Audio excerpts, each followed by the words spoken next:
And hi, everybody. It is Trish Carr with Women's Prosperity Network, and I'm here with another episode of Sister to Sister, where we have frank conversations around racism.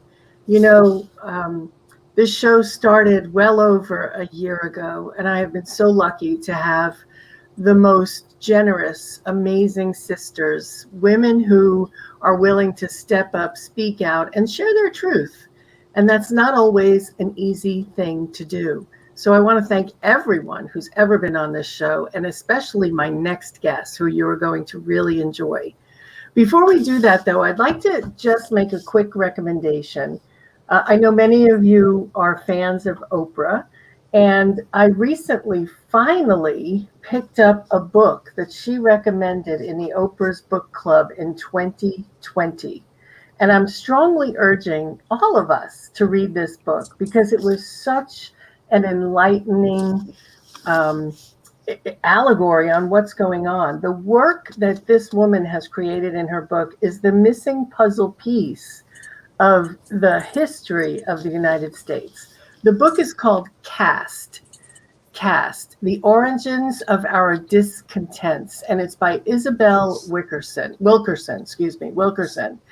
And I've read a lot of books on race and racism in the United States in particular, but this one, I have to tell you, is so easy to read, so digestible. Many of the books I've recommended in the past have been a little thick in terms of academia and statistics, but this book is written to be easily digested so that we can all learn the history of our own country. So I really urge you to get this book and give it a good read. I'll tell you that I started reading it just before I was going to bed at night, and I read it for 2 days, 2 nights, and I've already read 100 pages because I can't put it down.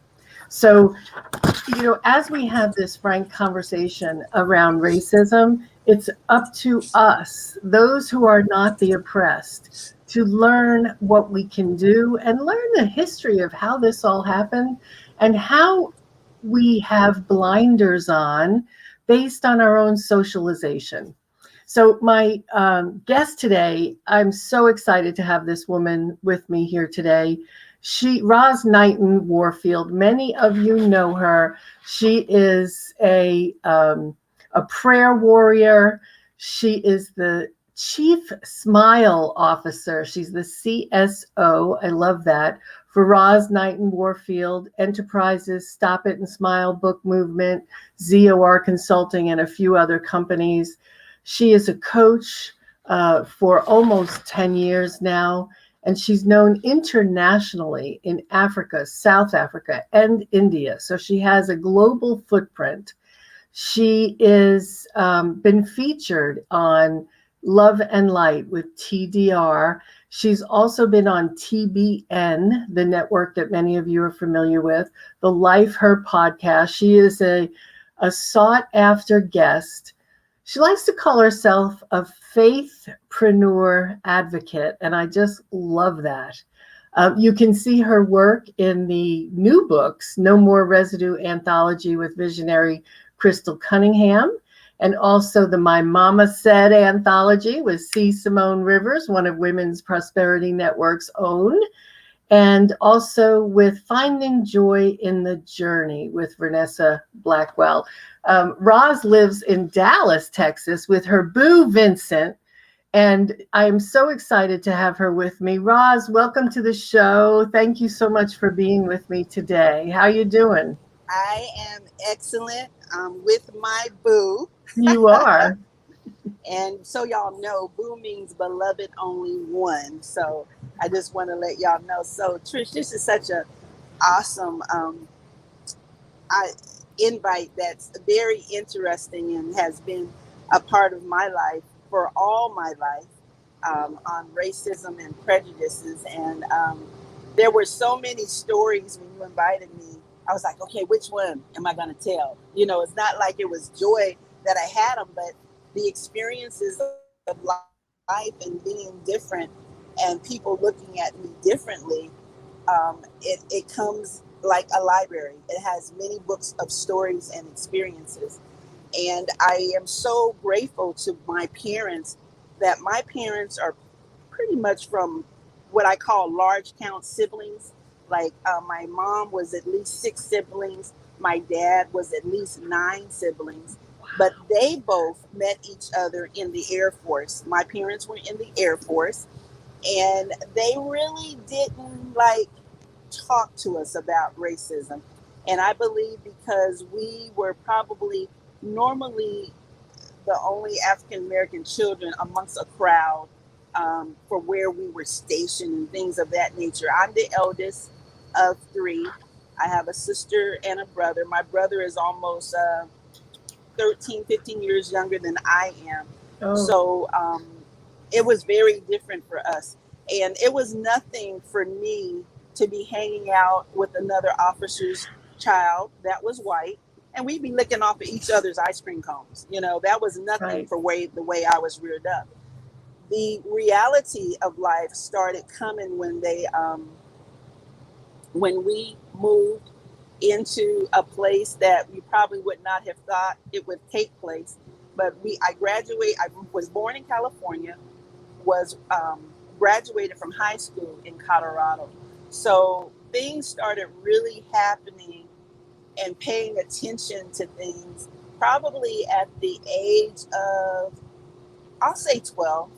But there were things going on before then, like a white elephant in the room. But because of the white friends, the counterparts that we had, they were always taking up. So it was nothing at that time. But as I grew older and able to make my own decisions and opinions and judgments about life, then I really saw what was happening. And probably two major incidents that were very special when I really realized this is how the world is when I wanted to go into the Air Force. And my mother, I asked my dad first, and he said, "Kid, you need to go discuss that with your mother." I went and talked with my mother. He already knew what she was going to say, but my mother did not want me to go into the service because she said, "No, I'll have to come get you." And she had this vision that I was hanging from a tree because they taught us to be ourselves and to be very, very, very open. So that was the first encounter. Then, after working with a major transportation company for over 30 years, I used to travel by car and by airplane.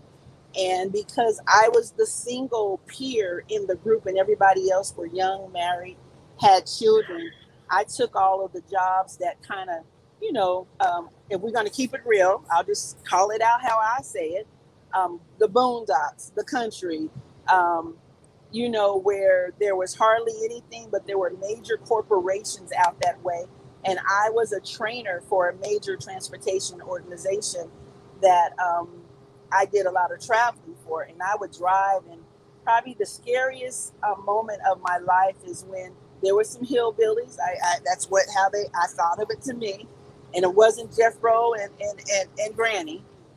They were on the highway, a lot of men, and I thought my life was going to be gone because they pushed me off of the road, came back, kept following me, calling me the N word, telling me what they were going to do. And y'all, I'm telling you, that was not a good feeling to deal with.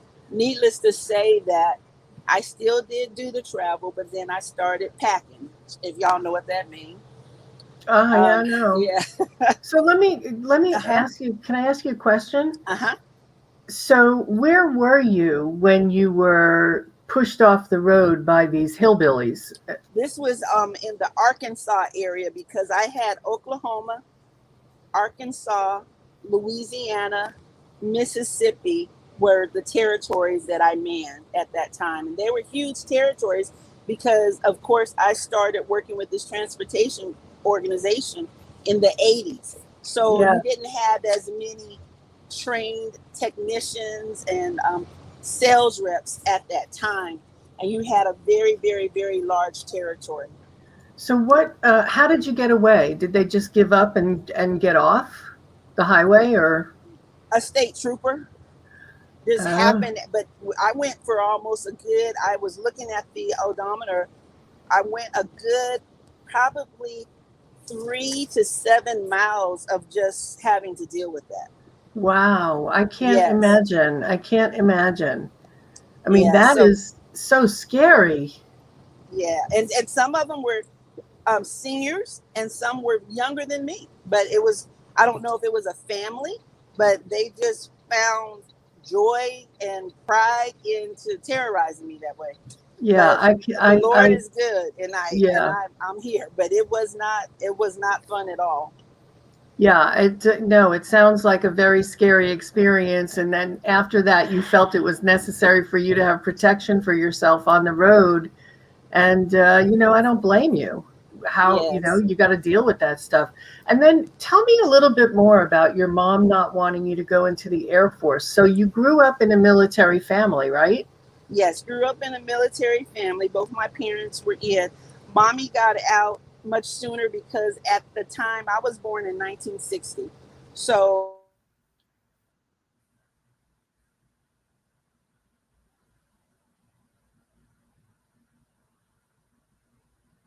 Ah, I lost Roz. I was afraid that would happen. It's interesting. She'll be back. She will definitely be back because she's on the road. She's actually on the road. She's with her husband and they are truckers. Here she comes. And so she obviously, there you go. I can hear you again. uh, I know mom, you were on the road, so it's totally understandable. I can tell because you're moving like this, so that means the truck is moving you around. So um, you were saying about going into mom, the Air Force and how you're, mommy and daddy were in the Air Force, and mommy was right on the precipice of when they would allow pregnant women to stay in, but she had to get out with me. But because they saw, this was probably the only major conversation that we had, or I could say I had, because it would have, my sister and brother would have to give their own experiences, but right. that they dealt with racism being in the service. And both my parents were very smart, straight A, B students where they came from. And because they didn't sound like they were Southerners, with a Southern accent, they had a lot of concern and challenges and, you know, um, up under the breath type of talk while they were in. Well, I think it affected my mother more so, and because of being a female, she just did not have the comfort and did not want to support me going into the service. And probably one regret that I have is that I found out later on that I still could have made that choice up until about 37 years of age, but now I'm way past that because I was looking forward to being able to go globally and then have the benefits, afterwards, and being able to go to college as an officer and get to the level that I wanted to, because there were some challenges while I was growing up, stuttering and comprehension. So I was trying to grab onto everything that I could to help out to make the decision to do college. I still did do college. I did 2 years of college and then many times just doing certifications, but she was not comfortable with that. So I just went with that and I left it alone. And because there was some learning concerns, she always empowered me to never do jobs that kept me behind. My mother, I do thank my mother for keeping me in front, teaching and leadership. So it was very interesting. And now it's funny that I'm in the truck with my honey, and he's been driving for off and on for over 40 years, and he's been an entrepreneur. And we go to, like I said, we go to the rural, very rural areas where we may be the only blacks that we see, that we may be the only blacks that we see. Maybe sometimes warehouse workers, but they don't really talk because, like, they when we start making friends with them and seeing them all the time, they would get in trouble. They would get fired because they're talking to us, and we're very friendly. So y'all, if I'm friendly, y'all know I'm friendly. Can you imagine what kind of husband I married? We're always contending for friendliness. You know what I'm saying? So Yeah. it's interesting, even in the trucking, veterans and soldiers and truckers. I have a pet peeve for them. that though they give their country and they deliver to their country, and things are just not still right in the 21st century as of today, August 24th, 2021. Just a lot of mess that's going on, and it's a shame because people are taught that. But I'm gonna say the blessing of all of this is meeting the people of other cultures who were taught that for generations by their family, but then they are now outcast from their family because they're friends with us. So that is, it's hard for them because of their family and the love and the disconnection. But it lets you know that people do make choices for themselves, and then they will go investigate and learn for themselves to find out that that's just not the truth. We're all human and we all have feelings and emotions. Well, and that's the whole point of the book that I mentioned at the top when we first got started, Cast. It's about unknowingly what people are doing. However, you're saying that you have friends whose families have actually made the decision to cut them off or distance themselves from them because they are white people with friends who are black. Yes, yes, And you're not the first one I've heard that from. I've heard that yes. over and over and over again. And unfortunately, previous And to our newest and president coming into place, we had a whole lot of concern and a whole lot of conversation with our friends that we never knew that they were Republican, but that started coming up. It started vomiting up conversations and disconnects. And, I'm in a lot of organizations that it's not just African Americans. My mother taught me always go and join communities where there's diversity going on. And I miss some friends because they had some concerns and they wanted to literally change me to be a Republican, to follow Trump. And I'm like, are you serious? But guess what? Perspective. No matter what, that's their perspective. I have my perspective, and I can agree or disagree. But it's all about the presentation. It's all about the presentation. yeah, that's everything. I always say that, it's not a matter of being Republican, Democrat, Independent, Green Party, whatever it is.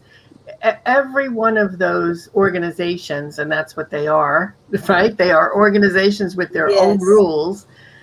Every one of them has a marketing package, a public relations package, and what they Yes. deliver is what people want, and they make those choices based on the marketing, right? Yes. I like Doritos because I love the marketing. I love the marketing of Geico. I love the marketing of Progressive Insurance. I love Flow. It's the same thing when it Yes. comes to messaging and journalism. Everything is packaged in a way so that those people watching will buy into it. And there's going to be people who like one particular way and a people who like another. And I do my best to hold on to Yes. that. But when it comes Yes. to this topic, so in this last year and a half with I went to the Civil Rights Museum in Atlanta this weekend. I'd never been to this. It's a new civil rights museum, and it was extraordinary. I mean, Yes. Atlanta is the home of Martin Luther King, John Lewis, Dr. Ralph David Abernathy. I mean, the names go on and on and on. And having lived in Atlanta, I'm very familiar with the organizations that grew from there. So anyway, the Civil Rights Museum was, oh my gosh, so in your face, and they had amazing interactive activities that you could do there. Like literally, if you know from our history, with the lunch counters Yes. in North Carolina. You actually, in Atlanta, they put you at a lunch counter and they tell you to put your hands on the counter, just as uh, the activists who were fighting against racism in North Carolina did, and they were taught how to manage through what was going to happen. They said, just keep your hands on the counter, don't move. People are going to come in, they're going to scream at you, they're going to put bats around you. Just stay still. And in Atlanta, they have an interactive where you sit down, you put your hands on the counter, you close your eyes, and you hear all the noises. They even make your seat shake. Yes. And it was just fascinating. And as I think about, I think we're in the midst of a new civil rights movement. And obviously it's expanded because the civil rights movement back in the 50s and 60s opened the door for human rights in the Yes. terms of the LGBTQ community, in terms of women and feminism. So now that we're in this additional next step of the civil rights movement with Black Lives Matter, what have you seen, if anything, in a change, especially in your travels this last year and a half with Black Lives Matter? Well, I want to say, as I mentioned, that it's it's sad because some things have not changed, and I think some things got stirred up because of the previous mindset of the president previous, but it was always there. And Black Lives Matter, Yeah. that's important to me because we have been ostracized and just taken advantage of. And what is sad to me is that people don't know the history of what we've been through. We have more young people now that are pushing for history of Black culture to be available so that others will understand and know about it. And it's not just that it's Black Lives Matter, all lives matter. I mean, when we look at the previous president with the disconnection with Spanish folks, being disconnected from their kids because they don't have, citizen rights. It's just people dehumanizing, others and thinking that they're supreme. It's not right. If I take a gun and shoot you, you're gonna be injured. That you're not different than what I am. So that's my best take on that. But I don't want the ignorance of whether you say Black Lives Matter, Latino Lives Matter, Spanish Lives Matter, Asian Lives Matter. We've gotta dismiss the ignorance and teach and educate each other. Not be afraid to talk about how your culture is. You don't have to blast somebody out in front of a lot of people. I think some of these conversations have to be one on one, and that would be relational currency, collaborative measures, effective partnerships, working together. My husband was with a guy the other day, and he was a white guy, and I Trish, I'll have to send you the video. But he was sitting in an area where he was saying Black Lives Matter. My husband loved it. They had a conversation, but then a police officer comes up because he's probably wanting to disturb the white guy. Why are you here? And what's really going on? So all lives matter. All lives matter.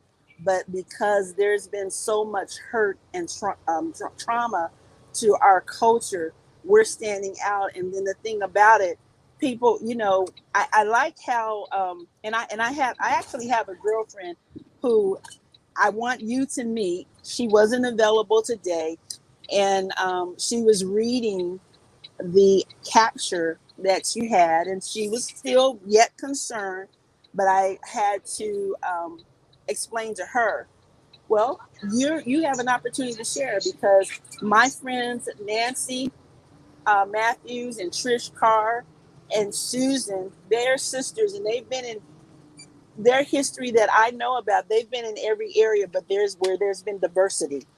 That you guys just didn't grow up in a solid culture community.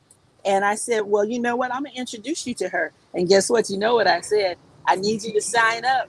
I need you to Yes. sign up for a free membership because guess what? That is for the future without violence. That would entail even this topic that we are discussing today. So all lives matter, and we have to push harder being an African American, being Black. We have to push harder, and people don't understand it. And I love how you created this because you said you were bringing the people on because of our experiences. Nobody else would know except for us to share our experiences And now I'll probably get some private calls or, updates from my peers, my sisters in WPN who want to go a little bit further, who want to have the conversation. But I just thank you so much, Trish, for having the raw, the real, and the relevant conversations that people really don't want to discuss. Life is not okay. And it does have to be an inside job for each of us to have integrity, honor, and excellence, to be able to operate with the fruit of the Spirit. I'm a believer, and I love that even though we have many backgrounds and nationalities in WPN, you and your sisters still hold that up, but you do not discriminate against the other women who may be from another. And I think with that type of love, we'll have a whole lot of conversions, you know? Yes, ma'am. Yes, ma'am. It's all about Nancy's philosophy. It's about the one philosophy. We are all the Yes. one for each other. It doesn't matter what race, what religion, where we live. It doesn't matter. We are all one, and that is human. We are all Yes. human. And you know, I really appreciate you being here. And I know that, we talk about that it's an inside job to have integrity. It's an inside job to be looking for what's out there that may be holding others back. But the thing is, we don't know. That's why I'm really, really asking everybody to read this book. When you are socialized, when you are brought up in your own culture, whether that's a Caribbean culture, an African American culture, an Italian culture, it doesn't matter. We're all being socialized with what our folks knew, what our friends know. We don't know what we don't know. And Yes. the fact is that it's not up to Roz, it's not up to African Americans, it's not up to people of color to teach me, a white woman, what it means to be anti-racist. It's up to me to learn that. And early on in my career, I was so lucky to have someone start to remove blinders for me when I was still in my early 30s. And there was a woman who kept getting passed over for promotion at AT&T. And every time she got passed over, I would explain to her why that happened. I was the manager and she was the non-management person. And she said, Trish, you just can't see it. That you and all the other managers can't see that the reason I'm not getting it is always this discrimination. I'm Black. You cannot see what you cannot see. And that was the first time I actually started to get it. The only way for all of us of the other cultures, to get it is to educate ourselves. So, Yes. Roz, I so appreciate you being here to share your experience, because we can argue all day whether white supremacy or white privilege or systemic racism actually exists. We can fight about that or discuss it, but I can never argue with the experiences of humans going through the oppression of racism. So I appreciate you so much sharing your experience. Thank you Yes. so much for being here. Any You're last welcome. words you'd like to leave our listeners with today? Yes, I want to. This is really wild. Nancy, on July 29th, I have a devotional that's called I Hear His Whispers. And I had written WPN not knowing that you were going to ask me, and some other communities that I'm in, and even prayed for the past president and the the current president. And it says, live from inside out.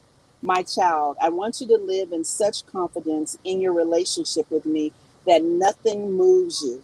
I want you to walk so aware of my presence that you and I carry on a constant conversation. I want you to feel my nearness every moment of the day. I want to draw you into the depths of my heart day and night. This is the place I called you to live from the inside out. I offer you the chance to know me, to really know my character, and to believe in my genuine nature. I want you to know me as Savior, friend, overcoming King. And I want to add right there my white friend, my Spanish friend, my Latino friend, my Asian friend. I offer you the chance to live in the way you've always dreamed, to be fully aware of the direction I'm leading you, to notice the gentle tug and excitingly and spontaneously pulls you towards your destiny. I want you to be so confident in my spirit within you that the realm of my kingdom is just a real and more real than the situations around you. I want you to live from the inside out. And y'all know that the meme said it's an inside job. And I want to do this scripture. And if you read all of Luke 17, it even talks about the transfiguration, talking about Jesus. But what does it take for resurrection power and transfiguration for our world today, for us to get along, to help each other? It says, Jesus responded, God's kingdom realm does not come simply by obeying principles or by waiting for signs. And that's what Trish mentioned. She said she had to start doing the work herself. The kingdom is not discovered in one place or another. Our God's kingdom realm is already expanding within some of you. And that's what it takes. Because even I have family members who don't like white. I have friends who don't like white. I have white that are now trying to learn how to like black. And now, the Asians are now getting hit. We've had our thoughts about them going into a beauty supply store condescending because they're up high and they're looking down at you. It's something, a dark curse that is there. But each of us, it's an inside job for each of us to start taking care of it one person at a time. It's about respect. It's about not being offended when you know something happens, but yet being able to present your share and your talk without having traumatic confrontation. How can we work through it? How can we get to a solution? What do you need to know? What do you not know? One of the things that I'll say lastly, I had a white roommate when I went to college, and we were in the snow, and I didn't understand how she could wash her hair and walk across the campus and not get a cold. Well, I wasn't going to never know how she did that unless I asked. But as we started learning about each other, we know that y'all's scalp is more oily, so you had a cap, a natural cap on your scalp that kept you warm. That's different for the makeup of our body. As a black, I couldn't walk across the campus with my hair wet, No, you you know. But would it's freeze. those kind of things that are very, it seems like it's not a lot, but it's just the simplistics of being able to start a conversation to find out, yes, we're different, but yet we're so alike because of the blood, the DNA of Jesus Christ, because of the blood. If I get a shotgun and I shoot, it's still gonna put a bullet through you now, unless you got a bullet press Bulletproof vest. bulletproof vest on. Yeah. So we're all the same. We just look different, and we're a rainbow world of God's love. And I believe when I get to heaven, I'm gonna see Jesus. I'm gonna see God, and then my Holy Spirit, I think, is gonna be sitting right next to me, and the Holy Spirit is gonna look just like me. Yeah, that's So that's exactly right. that don't judge me, y'all. That's my take. But guess what? Right. You don't have to agree with it. I don't have to agree with you. But how do we still get along and look for the rest of our greatness and our brilliance inside of each other to make the world a better place? Yep. And it's about embracing each other and knowing that we are all the one for each other. Yes, yes, yes. Thank you so much, my friend, for being here. Thank you, Vincent, for driving. I appreciate that. So, Vincent, they Roz, said thank you. Wait.